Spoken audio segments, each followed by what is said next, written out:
ஆனா இதே மாதிரி ஒரு பெரிய அச்சுறுத்தல் இருக்கிறது நம்ம பெருங்கடல்கள் தான். அதை கண்காணிக்க தான் இந்த சென்டினல்-6B செயற்கைக்கோள் இல்லையா?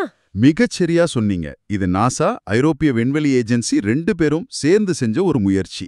இது வெறுமனே கடல் மட்டத்தை மட்டும் பார்க்கல, அதுதான் இங்க முக்கியம்.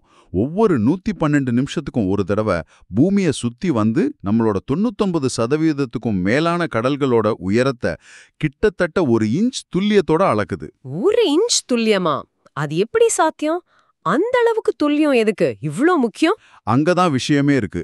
இந்த துல்லியமான டேட்டா வந்து கடல் நீரோட்டங்கள் எப்படி போகுது, வெப்பம் கடல்ல எப்படி சேமிக்கப்படுதுன்னு நம்மளால புரிஞ்சுக்க முடியும். இதோட நேரடி பலன் என்னன்னா, நம்ம வானிலை அறிக்கைகள், குறிப்பா புயல் கணிப்புகள் இன்னும் துல்லியமாகும். கடலோர நகரங்கள்ல வெள்ள அபாயத்தை முன்கூட்டியே சொல்லிரலாம்.